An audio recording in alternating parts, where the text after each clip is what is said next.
What is up, Squared Nation? Welcome back to No Counters, No Combos, and today we're going to be going over the SS2 Gohan deck that we had featured on our live stream over on Mixer, and then in our battle chamber this week against Raditz. So, a lot of people have actually asked me for this list, which is, it means a lot. I don't think this deck is like good at all. I don't think it's like a meta deck. I don't think it's I just kind of wanted to have fun with this leader.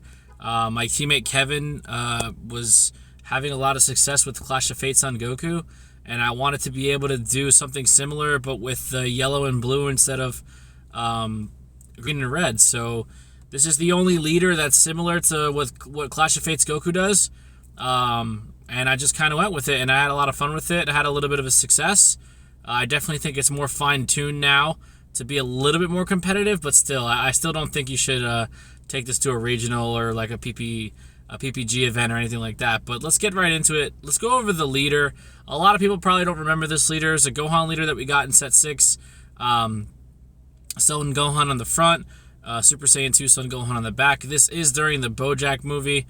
That's the time period, so it's right after Cell Saga when Goku, had passed away and Gohan's like the strongest dude in the world.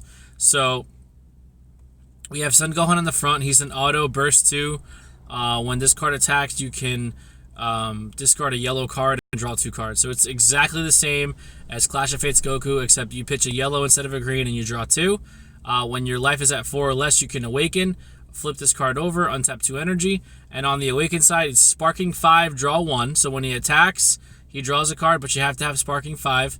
And he has an activate main once per game.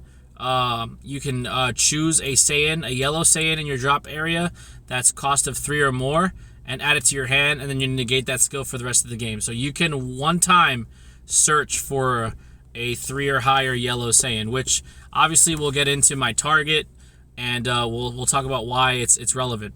So that's what the leader does. So I kind of just want to put a whole bunch of yellow and blue cards in it, but I needed to start with the win con. So I might go a little bit out of order in this deck, but as you can see, the whole list is here laid out. For those of you who don't really like analysis or deck profile, just please screenshot the list, test it, and let me know how it's worked for you. But I started first with the win con, and unfortunately, we didn't get a Kaioken kind of card for blue and yellow. Blue and yellow don't really have a lot of high curve finishers, except for the one that we chose to run, which is Gogeta 7. Now, I know that kind of sucks because it's another Gogeta 7 deck, but it's literally just the best card you can use as a cheap finisher on 5 energy. And because you have a lot of defensive options, this deck can survive against, some of the more potent, decks in the format. I mean, this deck has survived against Kaioken just because of Champa the Trickster, but we'll get into all that.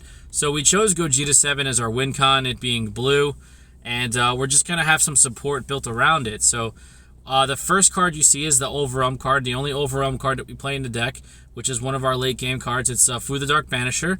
It's an Overwhelm for 8. You have to use 4 energy to play it.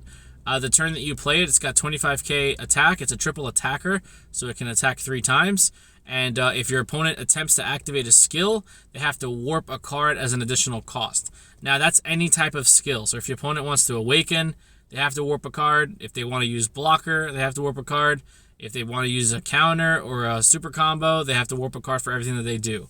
And it's a permanent, so it's not once per turn. It's while this card is on the board. So I like to stack this late game, accompany it with a Gogeta, and then just kind of go for game that way. 4 Senzu Beans. You're playing a yellow-blue deck. Senzu Bean is very nice for extending plays on offense and also playing defense when you don't want to awaken for that extra 5k. 2 Whis Coercion. You definitely need a lot of negates in this deck, but you want to have a heavier yellow count just because your leader is going to be pitching yellow. But Whis Coercion is still really good. Essentially for 1 blue energy, you could play it for free and negate an attack. It's still a good 1-for-1 negate. If you need to, you can charge it. You don't really necessarily need to charge too much blue in this deck because we have a specified card for charge. Gogeta does require 2 blue energy for Union Fusion, but 2 blue energy is not hard at all to get in this deck. So we're playing 4 Gogeta 7. I'm not going to go into too much detail. It's a fusion target. For Union Fusion, Son Goku and Vegeta with with the same attack power. For 5 energy, you get to play it, sparking 10. When you play this card, choose one card in your life, send it to the drop area. Then your opponent shuffles all their cards into the deck and draws 3. So it's still really, really strong. And it's got barrier, so it can't be interacted with at all, essentially. And then we have Undying Spirit Son Gohan. Now, I really like this card coming out of Assault of the Saiyans. Obviously, Future Gohan is one of my favorite iterations of the character. I'm glad to see we're getting more Future Gohan cards. And this counterplay is actually really good. As long as you have a multicolor in charge, you can play this for 2 as part of its permanent. And its counterplay timing, and then its auto states is when you play this card, choose one of your opponent's battle cards as 4 or less, bounce it back to their hand, and then you can, if it's your opponent's turn, you can untap a blue energy. So essentially you're playing him for 1, which is really, really good. None of the other counterplays are played for less than 2. So this kind of gives you the ability to play defense and not tap out. So I can untap my blue, still have it up for Whis Coercion, anything else that I need to do for that turn. Next, we're playing 2 Goku Blacks, the promo that we got. It's a 2 blue specified 15k body. That comes out. I try to make this my turn 2 play as often as possible. It would be nice to try to fit more in the deck, but I don't think it's needed. When you play this card, you activate its skill. At the end of the turn, you can draw 2 cards, discard 1, and then you get to restand one of your energy. So it's really good. Another cheap threat. 2 drop 15k on turn 2. 15k pressure is not anything to scoff at. And just the fact it's going to be drawing you 2 cards and untapping energy just seems like good value. Then we have our first multicolor card in the deck. We have Beerus, the Fickle God. He's your check land. You're going to charge Beerus just throughout the entire game. Once you charge 2 Beerus, you can literally turn everything on in this deck. Nothing requires more than 2 blue or 2 yellow specified.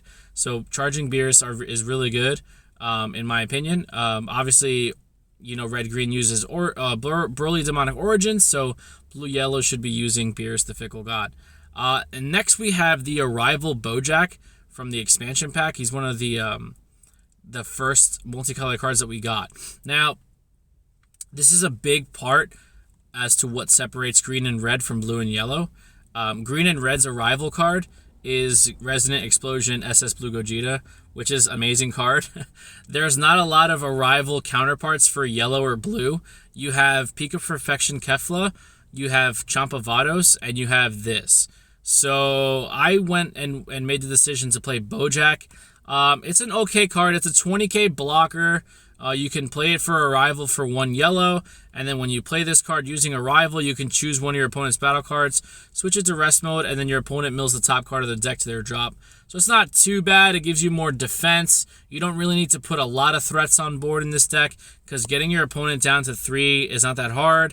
Getting your opponent down to 4 essentially is not even that hard. So this is a decent card. It's going to give you more defense. And if you couple this with a bean, you Arrival with 1 yellow, then you bean up and use your energy for something else. It's very, very powerful. And 20k, coming at you offensively isn't, the easiest thing to deal with. Then we have 2 Flying Nimbus. This card just seems too good not to play right now. This is what essentially helps you in the Veggie matchup, because you need to get to turn 5. So being able to slow them down for 2 turns is important. And you have a lot of yellow discard fodder for the secondary effect. But definitely Flying Nimbus is a card you definitely want to use. Next, we have 4 of the 2-drop 20k vanilla Super Saiyan Blue Goku and Vegeta. So we'll talk about these 2 together. These are essentially my fusion targets. Worst case scenario, I can pitch it off of my leader to draw 2 cards.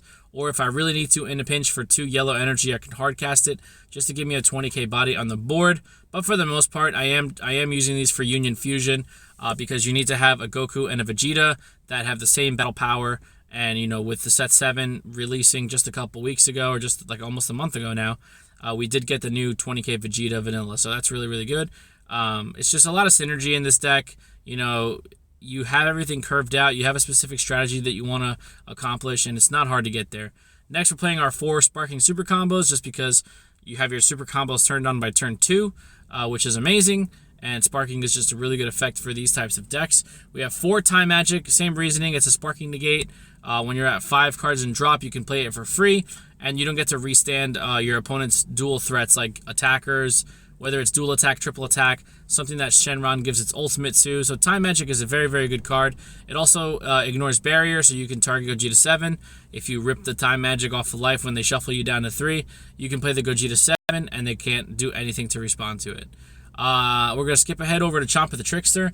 Again, similar to the counterplays that we were talking about earlier, this is the yellow counterpart. A lot of people have been playing this card, Chomp the Trickster, in like U6 builds, but I really, really like this card. For 2 energy, you get to play it, rest one of their battle cards, and draw a card, and it ignores barrier. So this literally answers Gogeta 7 by himself. And because of the way the autos resolve, after Gogeta's auto has resolved, Chompa's will resolve. So instead of drawing 3 off of Gogeta, you'll draw an extra card with 4. So it's just really, really good to have. And you know, I think this is one of my more favorite counterplays in the game right now. Then we have Restrain. So the drop counters are very interesting. They seem a little lackluster at the moment, but this leader could utilize them very well for 2 reasons. Obviously, if you have it in the drop area because you milled it, you can activate it by paying its energy costs, removing it and 1 other yellow card from the game, negating their attack, and then you rest one of their 1-drops. But if you do get these in hand, you never charge them because you're going to use them for discard fodder for your leader. So he's always going to kind of turn into either a +2 or at least at worst a negate in the drop area for you to activate on your opponent's swing. It's a very, very good card. It's very underrated. I think a lot of the drop counters are underrated, and I really do think you're going to start seeing a shift into these new drop counters because, you know, just playing a later format, everybody's trying to get their stuff out, and you don't really have to worry about it too much because you have good answers to their strategies. So we're playing 1 Swift Retaliation Cooler. This is essentially battering. When I want to go for game, if I have the energy open to go for a game and they try to do something like a counter or like Denial of Hope or, you know, After Image or Shocking Death Ball, stuff that really hurts this deck, I can just answer it with Cooler and I'm going to draw 2 cards. I draw 1 for my leader being yellow and then I draw another one for having 6 cards in rest mode. I'm definitely going to have the 3 from Cooler. So that's 3 right there. I'm most likely going to have another energy tap for something, and then I'm going to have like a main character swing. So it's going to be easy to get to 6 cards rested. And it also saves your butt, like just being able to negate or stop one of their counters just so you can continue to push face is really, really huge. And then last but not least is our secondary win con, Reborn Might Super Saiyan 4 Son Goku. This is the target that you grab with the Awakened Leader skill from the drop area. He is a 5-drop, so you can grab him with Gohan's skill on the front side. I love this card for so many reasons. It's a 0-cost 5k, being a 5-drop, which is awesome. It's got that baseline 25k power, and it has an activate main once per turn. You can take a life, restand this battle card, and if you're at 2 or less life, he gains triple strike. So he alone, if sequenced properly, can do 4 damage by himself. And if you have a Gogeta that survived from the previous turn, you're talking to potential 7 damage with just 2 cards. It's insane. Obviously, you know, our main slice of bread that's gonna get us there to victory is gonna be Gogeta 7, but this SS4 Reborn Might does fall into a really niche classification in the deck, being our secondary alternative win con. Any of these paired with Fu the Dark Banisher is essentially game in my opinion. So for the most part, guys, that's the deck. I am going to be tweaking it a little more. I'm going to be testing it a little more, but for right now, I think these are the most solid, most consistent ratios that are going to provide you with some success. So let me know what you guys think about the deck in the comment section down below. Would you like to continue to see more gameplay? Would you like me to do a video about in-depth analysis and combos? I can definitely do all that stuff for you. I'm really excited about, you know, being able to play this deck. I love this leader, and I love that I was able to do at least halfway decent with it, and I can't wait for you guys to try it and let me know what you guys think. So don't forget to like, share, comment, subscribe. Thanks for all the support that you guys continue to show us here at No Counters, No Combos. We really do appreciate it, and we will see you guys in the next video. Be there or be squared.